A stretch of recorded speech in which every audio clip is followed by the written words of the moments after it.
So ayan, ito na yung fuel pump na inayos natin. Bali nagpalit lang tayo dito ng o-ring rubber dito, tapos yung dito na part sa may fuel filter. So yan, ibabalik natin, tapos testingin natin yung pressure nya kung malakas na. Okay, so ganun lang pagbalik, dahan-dahan lang din pagbalik na ito.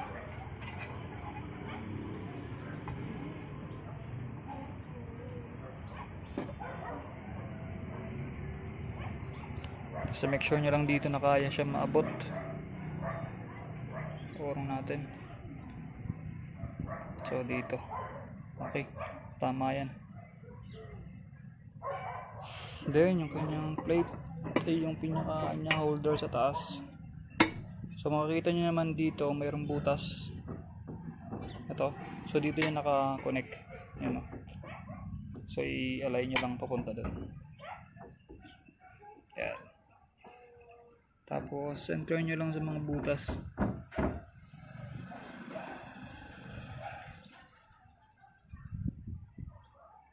So yun, center na. Tapos isa-isahin natin ikabit yung mga tornilyo.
Alright, so ngayon higpitan na natin.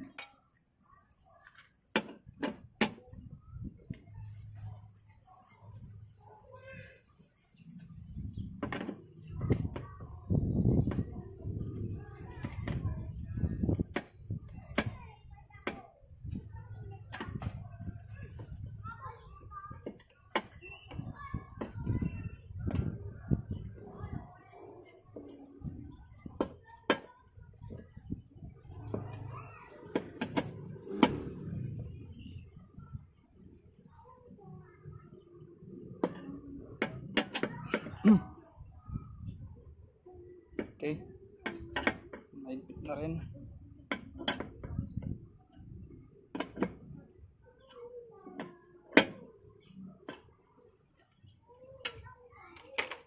Okay, so ngayon kakabit muna natin yung socket dito sa ating fuel pump.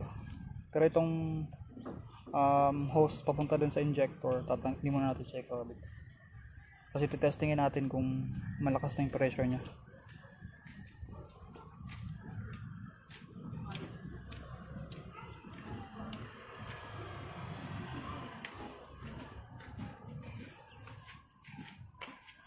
Tigas ah. Ayun, so medyo matigas yung kanyang socket. So ngayon titestingin natin to. So saksak lang natin yung ano. Siyan lang natin. So hindi muna natin siya i-on. Ngayon ang gagawin natin is tatakpan natin to. Tapos titingnan natin kung sisirit talaga siya. Pag sumirit yan, ibig sabihin nun malakas yung pressure.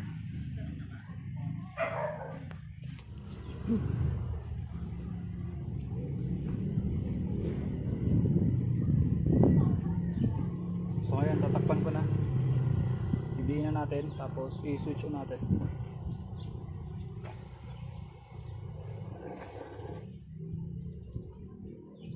Yun. Kita nyo ba yun? May sumirit. Isa pa.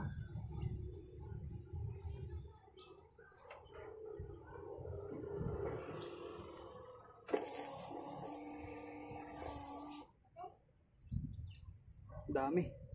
So yun, ang lakas ng pressure niya. Yun guys.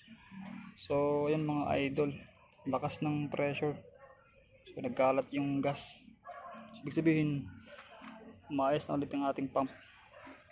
Tapos try natin to ikabit itong hose papunta dun sa injector, tapos try natin paanda rin. So yun, pinunasan ko lang. Tapos try natin i-switch on.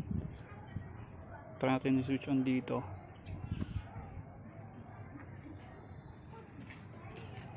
Tapos tingnan natin dito kung mayroong lalabas na gas. Baka kasi may leak din dito eh. So switch on ko na. Yun, may umugong siya. Umuugong yung ating fuel pump. So far wala namang nag-leak. One more.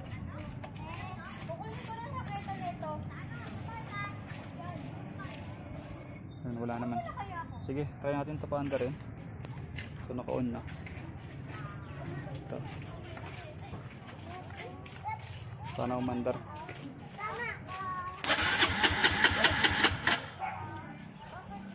One more.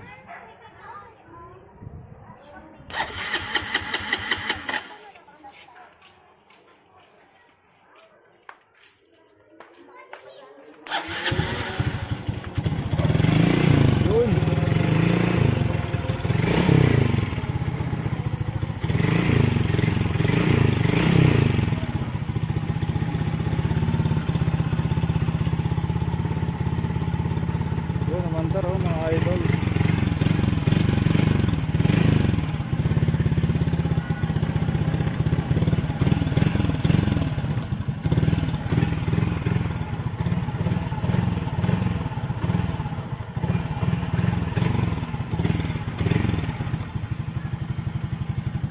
Nice one.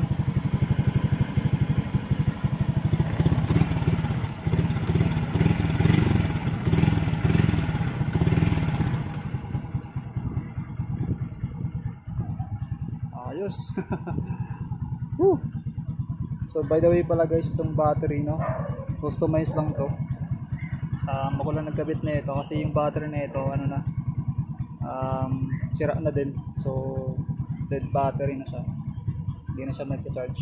So kumuha muna tayo ng ibang battery. Bali itong battery na to pang ibang motor to, sa ibang motor dito sa ating CBR. So ito yung extra na battery. So ginamit ko muna siya dito. Naglagay lang ako ng extension wire punta dito sa positive tas negative. Pero yun, umaandar na siya. So yun lang guys no.